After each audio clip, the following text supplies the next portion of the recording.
ป้าเอ้ยป้าห้องเห่าฟังดื้อผงส้นลาวทุกส้นซาส้นเผา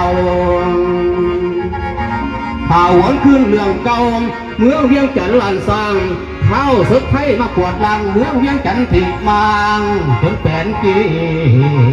ยงคนบ่ยังแสนลุงลัง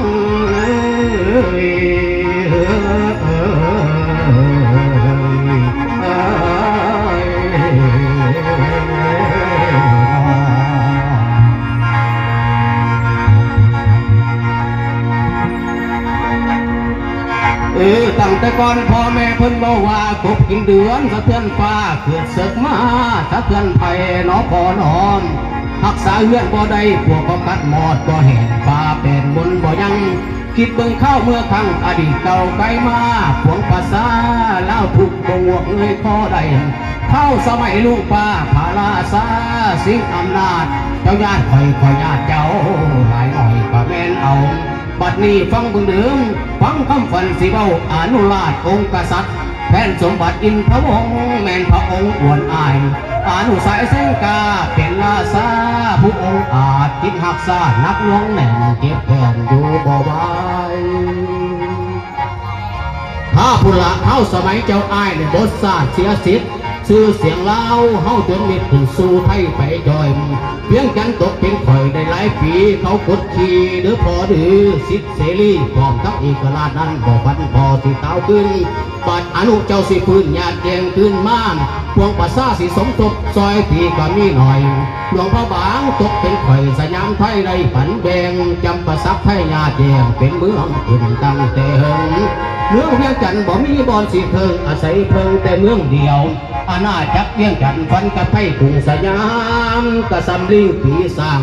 สุดท้ายเวียงเลยมางเพพังจังบ่อยู่โอ้ยรอเจ้าอนุภาพพวงส้นต่อสู่ตอนถ่ายได้ไผ่พังหนีไปหาบอนยังหวังสิเพิงเมืองพวนเขายังควรตามจับได้ส่งลงขุนกวงเจ้าเสียงขวงติ่งเงินจางทางสยามเขาจอบอ้อยเจ้าเสียงขวงซื้อว่าเจ้าฟ้าน้อยก็เห็นพร้อมทำเขา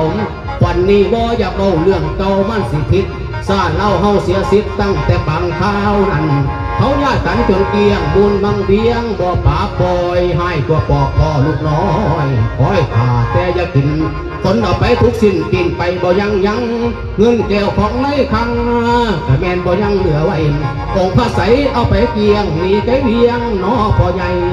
ไปไว้วัดโพไซอยู่อำเภอโพธิไสในน้องป้ายหอดสมือคือหน้าบ่อยากอายส่วนป่าเสริมเขาก็ย้ายไปเมืองลังทงสถิตพระแก้วมรกตผู้ทุ่งลิบหอดพระบางบ่ยังทางเขาปงวางใส่ทางโสอยู่หอคำกันจองย่านเศร้าเล่าญาติพี่น้องไปปองคุณรักขึ้นคิดมาแล้วสะอึน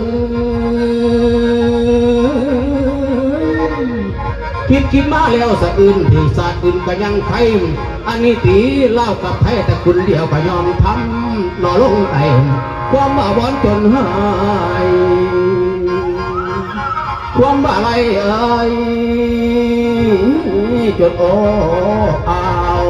จนโอ้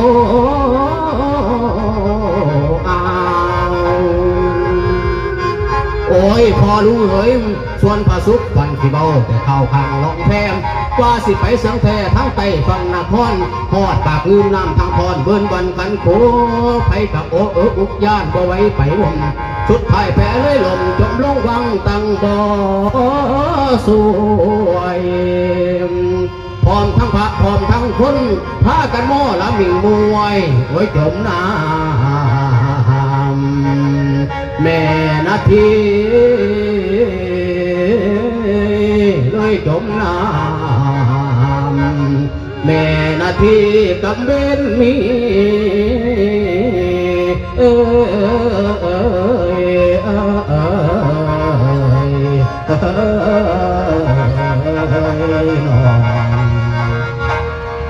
แล้วเพิ่นยังว่าเมื่อเวียงจันทร์ตั้งแต่กี้ที่จุดจีเผาพานต้นไม้แนวสำคัญกับแมนฟันถึงสิ้นซาขุดดินยกเอาเวียงจันทร์ได้สาวหัวใจคือสิคนเอานอน ราษฎรประชาชนเขายังคนกวดตอนเราไปไว้อยู่ฝั่งไทยจำนวนหลายนั้นก็ได้เขากวดส่งไปลงกรุงใส่ป้าลุงอ่าวคนตะข้องหนองน้ำจนมีน้ำเขาเอิญเก็บเหลือเกินข้องแสนแสบเดือพอดื้อแอบพ้นพุทธเผ็ดให้ได้นี่นายใส่ขัวปุ้มบังคับเล่าให้ปุ้มสงสัยสุดวิสัยเห็ดบ่ท่านกับใจเพิ่นก็ปุ้มคุ้มหายคนเล่าตายย้อนเจ็บไข้วัดไอจำนวนมากท้องปากยิ้วหอดเขาสัมผัสได้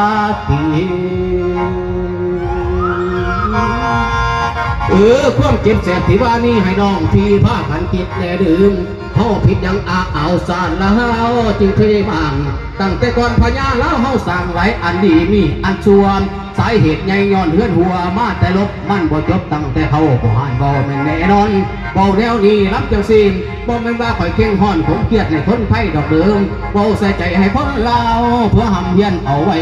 ในสมัยเขานั้นเบิ่งไผมันก็จมจุ่มราชการเจ้าฟ้าหุมเบิดปากไผบ่แม่นหน่อยก็พลอยหายดอกดังกันจังว่าด้วยเหตุนั้นทุกท่านอย่าถือสากันดึงเรื่องผ่านมาพากันบกยกใส่แพ้ไหลน้ำความดีงามหักษาไว้เล่าไทยอย่าผมเกียดกันดึงอย่าบาคำล้ำเสียดนุ่งผ่าลายกายหลอกบ้าน